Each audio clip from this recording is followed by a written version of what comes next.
our friend Ron. Now he has spent his career as an art historian, and he has written two books. It's a book set. I'm going to let him tell more about it because I cannot do it justice. So come up here, Ron. Thank you.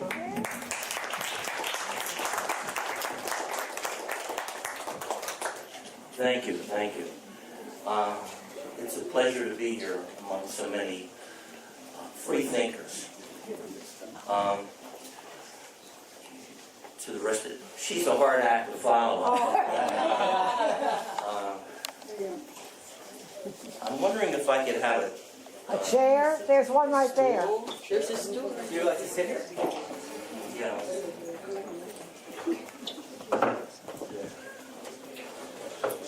I'm Ron Meek. My author name is R.W. Meek, and I've written a historical fiction novel called The Dream Collector. And the book was so long that it was hard to find a publisher that would publish a 1,000-page book. So it took me a while, and I realized that I had to break the book in two. So The Dream Collector is two books. The Dream Collector, Book 1, Sabrine and Sigmund Freud, and Book 2, The Dream Collector, Sabrine and Vincent van Gogh. I thought with two names like Sigmund Freud and Vincent van Gogh, I might have a good chance of attracting a little bit of readership. And just to give you a little background history of how this book came about, I have a master's degree in art history. And when I was studying, I came across this interesting fact that Sigmund Freud and Vincent van Gogh lived in Paris during the same year. Wow. 1886. Oh. And so this is fascinating. And I was almost ready to do a thesis on it. And I, talking to my advisor, she said, "Oh, that's a great idea." But the more I got involved with it, I said, I can't make this just a thesis paper. It's just so interesting that I have to do it on my own. So I did a lot of research, more than I care to admit. And I discovered so many things about why Sigmund Freud was in Paris, why Vincent van Gogh was in Paris. And the research became kind of addictive because I wanted to know, well, who was Freud involved with? So I found all of these different characters that Freud was involved with, and I found all these different characters that Vincent van Gogh was involved with in Paris, same year. So they never met. That was the thing. But so I thought I could create a story of how they might interact with each other. So my book, The Dream Collector, historical fiction, is about two young women who basically take a voyage through late 19th century Paris. And during this time period, the worlds of medicine, science, and art were going through a tremendous revolution. And I won't go into that revolution too much, because it's time for me to read an excerpt. And it's a 10-minute excerpt from The Dream Collector, Book 2, Sabrine and Vincent van Gogh. I was going to get this. The first book, He doesn't have it. they're standalone books, so if you're interested in reading them, you could read either one and gain a lot of interesting information. And book 1 will primarily deals with Sigmund Freud and how he really became, he came to Paris to be a pathologist. He was interested in children's diseases. But after his experiences there, he left realizing there was more interesting things, not with the brain, but with the mind. And Vincent van Gogh came to Paris because his brother was an art dealer, And he was telling him about this new art that he didn't know anything about called Impressionism. So he came to learn about Impressionism. Freud came to learn about hypnotism that was being used as a science.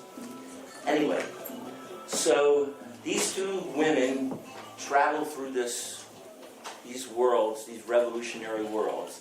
They're my fictitious characters. Everybody else in my novels are real people that I've studied, and they're very interesting people.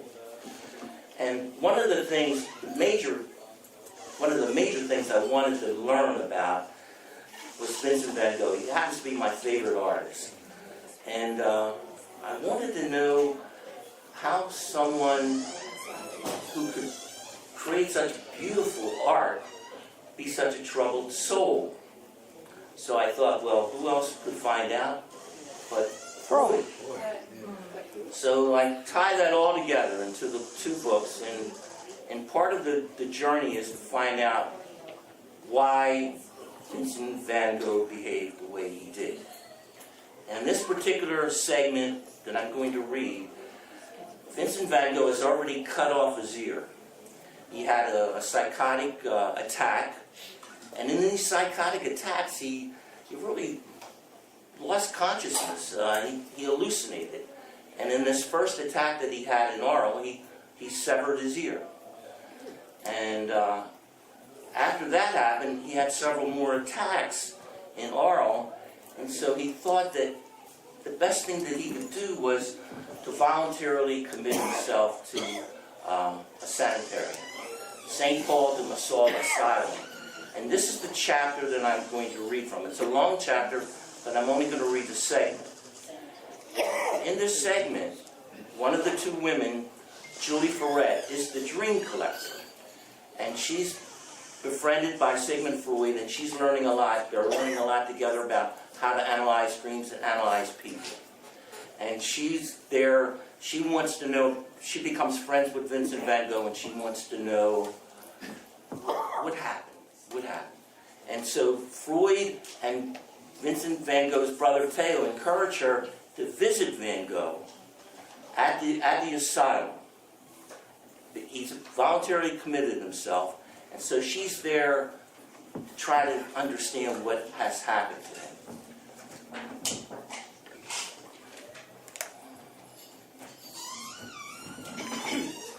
So she's already met the director of the asylum, and she's being escorted through the asylum by a chief orderly.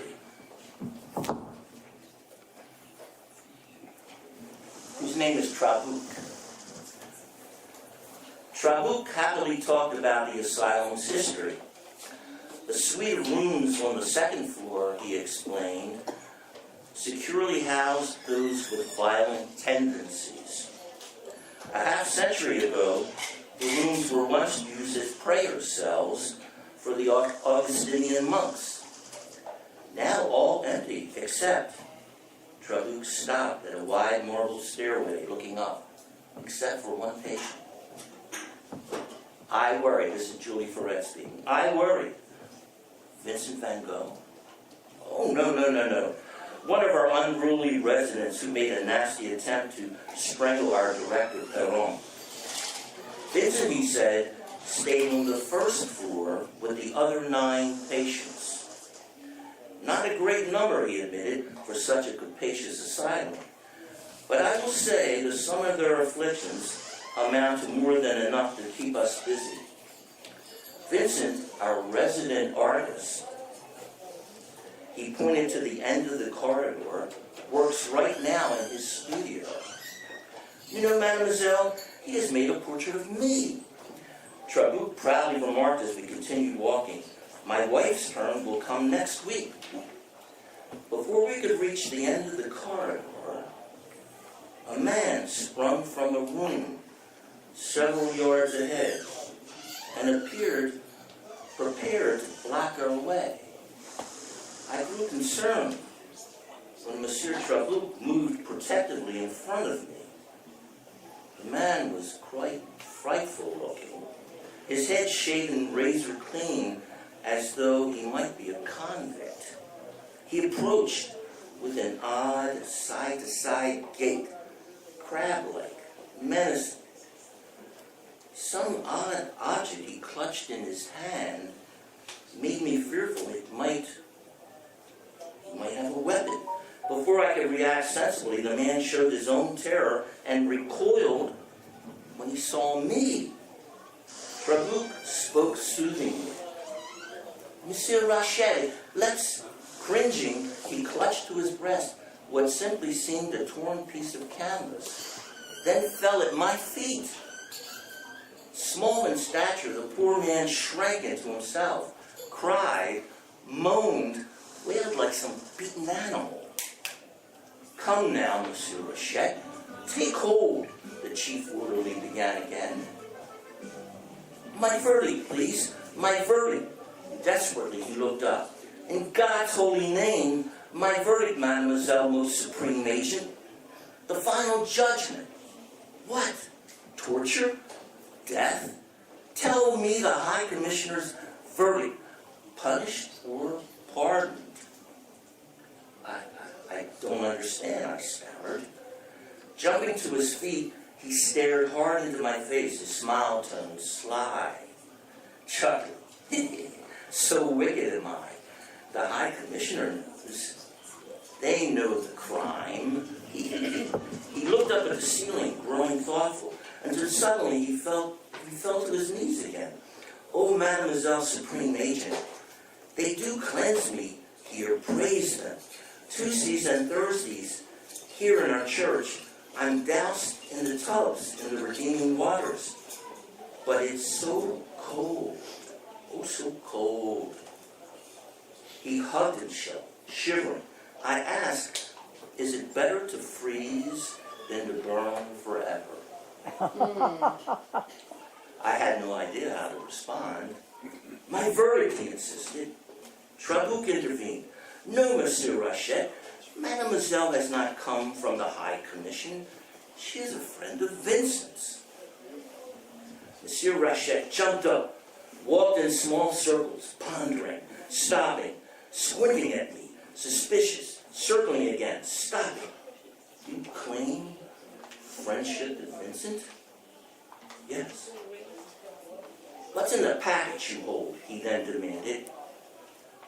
A present for Vincent. Is it an ear? He asked with hope. An ear, yes, a true friend will have brought him a new one. Oh. I have brought books Vincent likes to read. He sighed. Dear Vincent's ear was severed by the Apostle Peter. We wait for the good Lord to restore his ear. We all wait to be whole again. We do, Monsieur Rachet, said the orderly Trabuc softly. In due time, in due time. And my verdict? In due time, answered Trabuc. The Lord works in mysterious ways. So does the High Commissioner. But can you, he looked at me quizzically, can you heal Vincent's ear?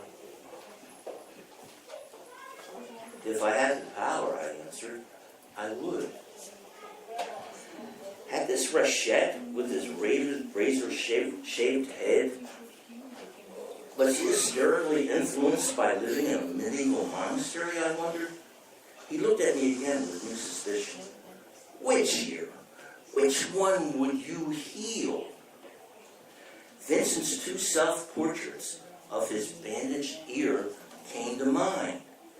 The right, I said. Imposter! Trickster! Raged Rachet. Trabuc, quick-witted, came to my defense. Mademoiselle certainly knows that the left ear was injured. She just wants to test the depth of your friendship to Vincent. And has not Monsieur Rachet passed the test of friendship, Mademoiselle? Yes, I tried to hide my chagrin, quick to realize the error. Vincent painted his portraits using a mirror. He would naturally see his bandaged ear in reverse. Trabuc placed his arm comfortably around the patient's shoulder. Let me escort Monsieur Rachet back to his room, and he will be notified immediately when the High Commissioner reaches a room. Meekly, the patient held up the scrap of canvas. Vincent, my friend, paints the sun for me. Oh, The torn remnant was bright yellow. He lowered his voice to share a secret. There are dark places where the Commission's agents would like to hide and spy on me, but this scares them away. nice, good. He placed the scrap of yellow painted light close to his chest, the talisman toward whatever dark forces might cause him harm. Good.